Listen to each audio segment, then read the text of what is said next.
कहा, हे आज तुम्हारा पति विंध्य पर्वत पर पिशाच बना हुआ है ना? चंचला रोते हुए कहती है, हाँ, आज मेरे अंदर भी जो भावनाएं जगी थी, जो मैंने वेश्या बनी थी, केवल अपने पति के कहने पे बनी थी। आप मेरी बहन हो ना, तो एक कृपा मेरे ऊपर और कर दो ना। बोले कौन सी कृपा? बोले मेरे पति पिशाच बने हुए हैं, उनको मोक्ष दिला दो ना, उनका कल्याण करा दो ना। आज माता पार्वती चंचला की आंखों के आंसुओं को पोंछती है। क्यों रोती हो तुमको पता नहीं तुम किसके पास आई हो? अरे तुम तो दुनिया जिसकी दीदार करने के लिए एक झलक देखना चाहती है, तो स्वयं शंभुनाथ के दरबार में आई हो। तुम्हारा अनहित हो ही नहीं सकता। अरे मैं कहता हूँ, एक कथा में आए हुए श्रोता बंधुओं, केवल आप लोग मन लगा के प्रभु की चर्चा सुनो बस। हाँ, लेकिन एक बात याद करके, अपने को ज्ञानी ध्यानी बड़ा मान के मत सुनना भाई। भगवान के सामने क्या ज्ञानी बनना, भगवान के सामने क्या बड़ा बनना, भगवान से बड़े हो क्या आप बताओ? सबहि न चावत राम गोसाई, सबहि न चावत राम गोसाई। आप लोग जितने भी घूम रहे हो, टहल रहे हो, सबको मेरे राम जी नचा रहे हैं, घुमा रहे हैं, याद रखना। इसलिए कर्म अच्छा होगा तो नाम होगा, और नाम होगा तो कृपा तो अपने आप हो जाएगा। आज विंध्य पर्वत पे मेरा पति पिशाच बना हुआ है। चंचला ने कहा, हे महामती मैया, आप मेरे पति का दुष्ट प्रवृत्ति को दूर करके उन्हें मोक्ष दिलाओ, उनके उपाय का कोई उपाय बताओ। माता पार्वती ने कहा, तुम्हारा पति यदि शिव पुराण की कथा सुन ले तो उसका परम कल्याण हो जाता है। चंचला ने कहा, अब आप ही मेरे पति को शिव पुराण की कथा सुनाने की व्यवस्था कीजिए ना। एक बात बताएं,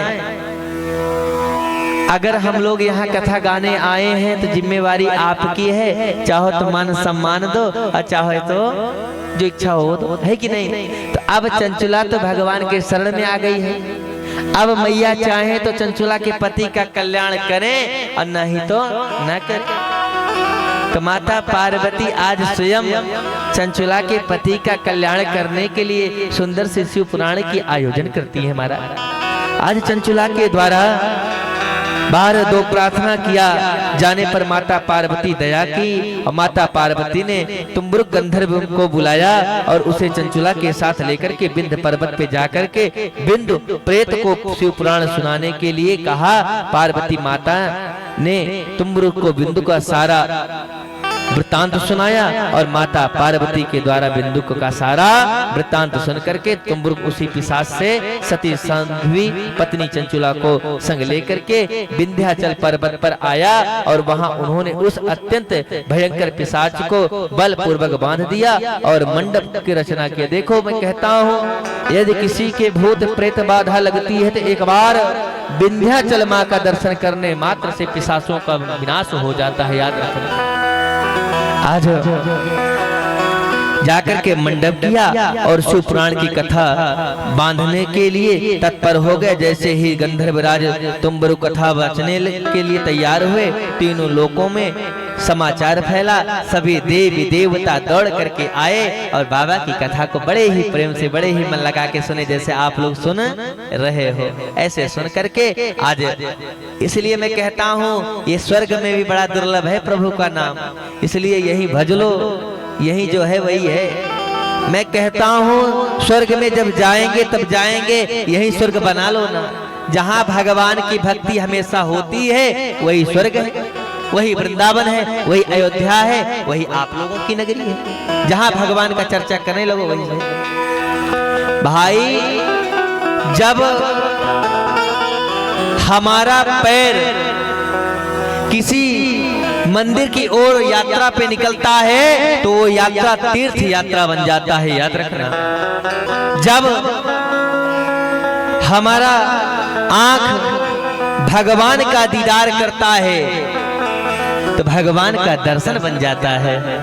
और जब खाने वाला भोजन भगवान को भोग लग जाता है तो वही भोजन भगवान का प्रसाद बन जाता है महाराज, वही भोजन भगवान का प्रसाद बन जाता है। इसलिए भगवान को अपने से जोड़ लो, आप तो अपने आप ही तर जाओगे, है कि नहीं। आज बड़ी ही सुंदर भाव से जैसे उस पिशाच ने संपूर्ण शिव पुराण की कथा को श्रवण किया, उसका पौरुषिक शरीर छूट गया और शीघ्र ही वह गौर वर्ण की कांति से युक्त दिव्य वाप धारण किया हुआ प्रकट हो गया। बोलिए भगवान शंकर की जय। हर हर महादेव शंभो। आज वह पिशाच देवादिदेव महादेव के सामने सुंदर सा वस्त्र पहन करके प्रकट हो गया। आज चंचुला चौंक जाती है कि ये दूसरे स्वरूप में कौन है। आज माता पार्वती मुस्कुरा के कहती हैं, ये दूसरा स्वरूप कोई और नहीं, ये स्वयं तुम्हारे पति हैं। ये मेरा पति कैसे हो सकता है, मेरा पति तो बड़ा दुष्ट था। बोले कितना भी बड़ा दुष्ट रहा हो, लेकिन मेरे बाबा की कथा सुनने के बाद तो मोक्ष मिलना ही मिलना है, कल्याण होना ही होना है, ये याद रखना। बोले महाकाल सरकार की हर हर। ये बाबा की कथा जो सुनता है उसे मोक्ष ही मोक्ष,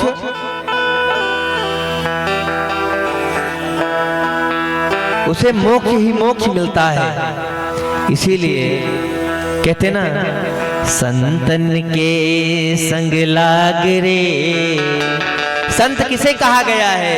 जो भगवान की भजन गाता हो, भगवान का नाम लेता हो, कभी किसी के बारे में गलत भावना न हो, दुविचार न हो, और जिसे अच्छा लगता हो। मैं कहता हूं ना, अगर बाबा के प्रति आप लोगों का प्रेम है, भाव है, तो क्यों शर्म करते हो साहब? खड़े हो जाओ और बड़े मस्त में झूमते हुए कहो ना, क्या कहोगे? अरे हाँ, संतन के संग लाग रे, तेरे अच्छे बनेगी। हाँ, संतन के संग लाग रे, तेरे अच्छे बनेगी। संतन के संग लाग रे, तेरे अच्छे